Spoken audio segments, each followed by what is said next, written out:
በየቀኑ በስልካችን በእሳታችንና በኮምፒውተራችን ላይ የምናየው እያንዳንዱ ሰከንድ የምድር መሽከርከር ሳይሆን በፈረንሳይ ዋና ከተማ በሚገኝ አንድ የሚስጥር ክፍል ውስጥ ያሉ መሳሪያዎችን ተከትሎ የሚራመድ የሰዎች የጋራ ስምምነት ውጤት መሆኑን ያውቃሉ?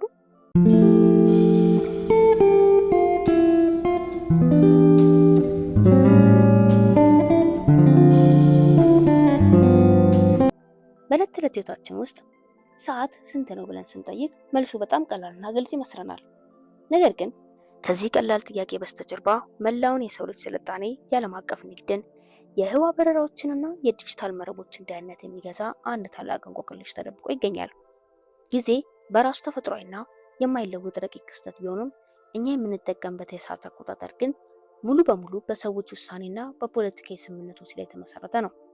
ይህ ማለት ግን አንድ ሰዓት ስንት ደቂቃ እንደሆነ ወይንም አንድ ሰከንድ ምን ያህል ርዝማኔ እንዳለው የሚወስነው ተፈጥሮ ሳይሆን በዓለም ዙሪያ የሚገኙ ጥቂት የሳይንስ ሊቃውንት፣ ብሔራዊ ላቦራቶሪዎችና ዓለም አቀፍ ተቋማት ናቸው። ለምን አንድ ሀገር የራሷን ሰዓት በድንገት ወደፊት ወይንም ወደ ኋላ ታዞራለች? ለምንስ መላው ዓለም በአንድ ወጥ የሆነ የጊዜ ቀጠና መከፋፈል አስፈለገው? በፓሪስ ከተማ ዳርቻ በሚገኘው ዓለም አቀፍ የክብደትና የልኬት ቢሮ ውስጥ የሚገኙት የአቶሚክ ሰዓቶች እንዴት መላው ምድር በቁጥጥራቸው ስር ሊያደርጉ ቻሉ?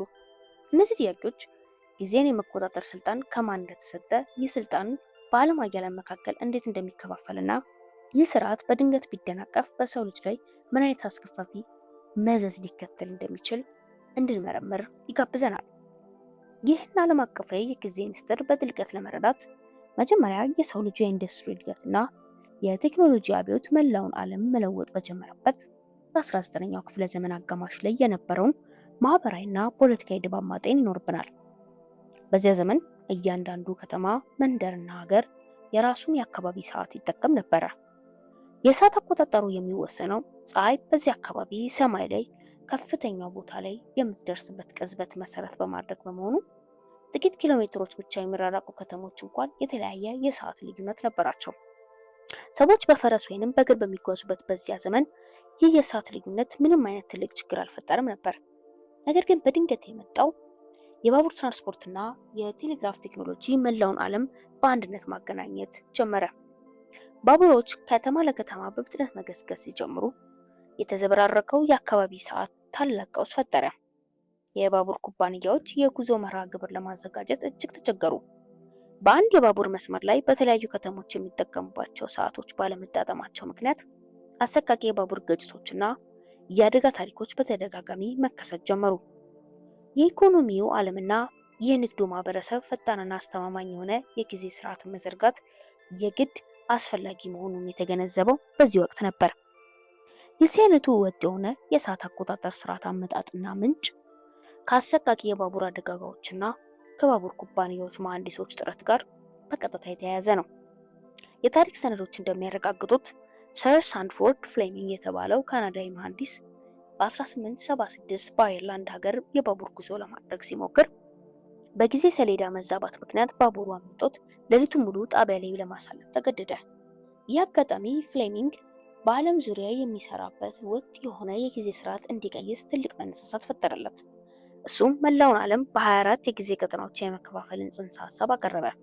እያንዳንዱ ቀጠና የ15 ዲግሪ ኬንትሮስ ስፋት እንዲኖረውና በመካከላቸው የአንድ ሰዓት ልዩነት እንዲኖር ሀሳብ አቀረበ። ይህ ሀሳብ መጀመሪያ ላይ በብዙ ሀገራትና በሃይማኖታዊ ተቋማት ዘንድ ከፍተኛ ተቃውሞ ገጥሞት ነበረ። ምክንያቱም እያንዳንዱ አካባቢ ከተፈጥሮ ፀሐይ ጋር ያለውን ግንኙነት አቋርጦ በሰው ሰራሽ የጊዜ ህግ መመራት እንደ እብደትና እንደ ተፈጥሮ ህግ መጣስ ይቆጠር ነበረ። ነገር ግን የዓለም የንግድ መዋቅርና የቴክኖሎጂ ፍላጎት እያደገ ሲሄድ ውይይቱ ከግል ኩባንያዎች አልፎ ወደ መንግስታት የፖለቲካ መድረክ ተሸጋገረ። እንደ አውሮፓውያን አቆጣጠር በጥቅምት 1884 በአሜሪካዋ ዋሽንግተን ዲሲ ከተማ የተካሄደው ዓለም አቀፍ የሜሪዲያን ጉባኤ የዚህ ታሪክ ትልቁ መነሻ ሆነ። በዚህ ጉባኤ ላይ ከ25 ሀገራት የተወከሉ ዲፕሎማቶችና ሳይንቲስቶች ተሰብስበው የዓለምን የሰዓት መነሻ መስመር ወይንም ፕራይም ሜሪዲያን የትኛው ቦታ ላይ ማድረግ እንዳለባቸው ትልቅ ክርክርና ፉክክር አደረጉ። ፈረንሳይ የራሷ ዋና ከተማ ፓሪስ የመነሻ መስመር ለማድረግ ከፍተኛ የዲፕሎማሲ ግፊት ብታደርግም በወቅቱ የዓለም የባህር ንግድና የካርታ ስራዎች በአብዛኛው በታላቋ ብሪታንያ ቁጥጥር ስር በመሆናቸው በለንደን የሚገኘው የግሪንዊች ተነጻጻሪ መስመር የዓለም የሰዓት መነሻ እንዲሆን በአብዛኞቹ ሀገራት ድምፅ ተወሰነ። ይህ ውሳኔ በግሪንዊች አማካኝ ሰዓት ላይ የተመሰረተው የመጀመሪያው ዓለም አቀፍ የጊዜ ስርዓት ወለደ። ታሪኩ ደረጃ በደረጃ እየተካረረና ይበልጥ ወደ ተሳሰበ የሳይንስ ምዕራፍ የሚሸጋገረው የሰው ልጅ በያኛው ክፍለ ዘመን አጋማሽ ላይ የምድርን የመሽከርከር ፍጥነት ፍጹም አስተማማኝ ያለመሆኑን ሲደርስበት ነው። እስከዚያ ዘመን ድረስ የሰው ልጅ ጊዜን የሚለካው ምድር በራሷ ዘንግ ላይ በምታደርገው ዑደት መሰረት በማድረግ ነበረ።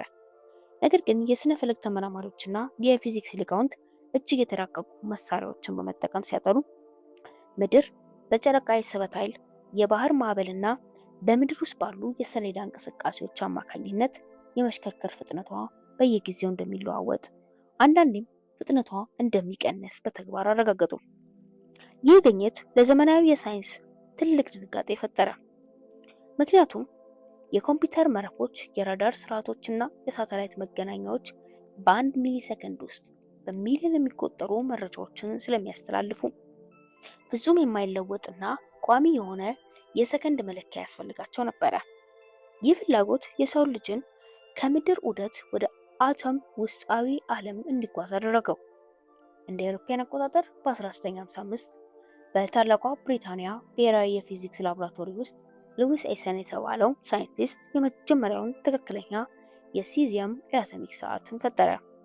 ይህ ሰዓት ጊዜን የሚለካው በኮከቦች እንቅስቃሴ ሳይሆን በሲዚየም 133 አተም ውስጥ የሚገኙ ኤሌክትሮኖችንና ከአንድ የኃይል ደረጃ ወደ ላይኛው ሲሸጋገሩ በሚያመነጩት የማይለወጥ የማይክሮዌቭ ድግግሞች ነበረ።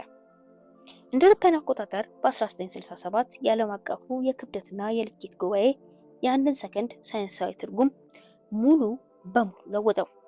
አንድ ሰከንድ ማለት የሲዚየም አተም 9 ቢሊዮን 197 ሚሊዮን 631770 ጊዜ ንዝረት ለማድረግ የሚፈጅበት ጊዜ እንደሆነ በይፋ ተደነገገ። በዚህም የተነሳ የዓለም አቀፍ የተቀናጀ ሰዓት የተባለው አዲሱ የጊዜ ስርዓት ተመሰረተ። ይህ ስርዓት በዓለም ዙሪያ ከሚገኙ ከ400 በላይ አቶሚክ ሰዓቶች አማካኝነት የሚሰላ ሲሆን ፍጹም ትክክለኛና የማይለወጥ በመሆኑ ለዘመናዊ ዓለም መሰረት ሆነ። በዚህ የሰው ልጅ ውሳኔና የስልጣን ልኬት ውስጥ የሚታዩት ክስተቶች ታሪኩን ይበልጥ ማራኪ ያደርጉታል።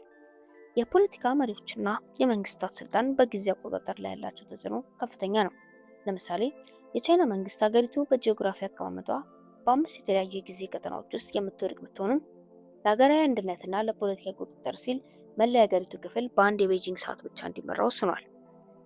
ይህ ውሳኔ በሀገሪቱ ምዕራባዊ ክፍል በሚኖሩ ህዝቦች ላይ አስገራሚ ማህበራዊ ተጽዕኖ ፈጥሯል። ምክንያቱም በዚህ አካባቢ የሚገኙ ሰዎች በክረምት ወቅት ፀሐይ ሲወጣ እኩለ ቀን ላይ ስራ ለመጀመር ወይንም ሌሊት ላይ ትምህርት ቤት ለመሄድ ይገደዳሉ። በሌላ በኩል ደግሞ ሰሜን ኮሪያ እንደ አውሮፓውያን አቆጣጠር በ2015 ከጃፓን የቅኝ ግዛት ዘመን ትውስታ ለመላቀቅ የሚል የራሷን የፒዮንግያንግ ሰዓት በ30 ደቂቃ ወደ ኋላ ዞራ የነበረ ቢሆንም ከደቡብ ኮሪያ ጋር የምታደርገው ዲፕሎማሲያዊ ግንኙነት ለማቃለል ስትል ከጥቂት ዓመታት በኋላ እንደገና ወደ ነበረበት መልሰዋለች።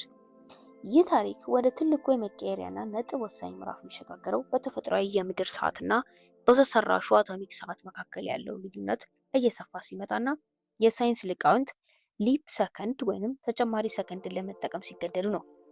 የአቶሚክ ሰዓቱ ፍጹም ቋሚ ሲሆን ምድር ግን ቀስ በቀስ ፍጥነቷን እየቀነሰች በመሄዷ በሁለቱ መካከል ያለው ልዩነት ከአንድ ሰከንድ በላይ እንዳይበልጥ ለማድረግ ከ1972 ጀምሮ አልፎ አልፎ በሰኔ ወይም በታህሳስ ወር መጨረሻ ላይ አንድ ሰከንድ በዓለም አቀፍ ደረጃ በሚስጥር ይጨመራል። ይህ ተጨማሪ ሰከንድ በተራው ሰው ሕይወት ውስጥ ምንም አይነት ለውጥ የማያመጣ ቢመስልም ለትላልቅ የቴክኖሎጂ ኩባንያዎች፣ ለባንክ መረቦችና ለሳተላይት ስርዓቶች ግን ታላቅ አደጋና ሁከት የሚፈጥር ክስተት ነው። በ2012 በተደረገው የሊፕ ሰከንድ ማስተካከያ ወቅት በዓለም ዙሪያ የሚገኙ በርካታ ታዋቂ ድረገጾች፣ የኢንተርኔት አገልጋዮችና የባቡር ማስያዣ ስርዓቶች በአንድ ሰከንድ መዛባት ምክንያት ሙሉ በሙሉ ተቋርጠውና ስራ አቅተው አድረዋል። ይህ ክስተት የሰው ልጅ የገነባው ዘመናዊ ስርዓት ምን ያህል በጥቃቅን የጊዜ ስሌቶች ላይ የተንጠለጠለ መሆኑን ያሳየ ትልቅ ማረጋገጫ ሆነ። የእነዚህን ሁሉ የጊዜ ክርክሮች፣ የቴክኖሎጂ ፈተናዎችና የመንግስታት ውሳኔዎች ውጤት በዓለም አቀፍ ደረጃ አዳዲስ ስምምነቶች እንዲፈጠሩ ምክንያት ሆኗል። እንደ አውሮፓውያን አቆጣጠር በ2022 በተካሄደው ዓለም አቀፍ የክብደትና የልኬት ጉባኤ ላይ ሳይንቲስቶች የቴክኖሎጂ ሀገራት ባደረጉት ታሪካዊ ስምምነት መሰረት በኮምፒውተር መረቦች ላይ ከፍተኛ ችግር እየፈጠረ የመጣው ሊፕ ሰከንድ ወይንም ተጨማሪ ሰከንድ የመጨመር ስርዓትን እስከ እንደ አውሮፓውያን አቆጣጠር 2035 ድረስ ሙሉ በሙሉ ለማስቀረት ወይንም የጊዜ ልዩነቱ ይበልጥ ትልቅ ደረጃ ላይ እስኪደርስ ድረስ ለመተው ወስነዋል።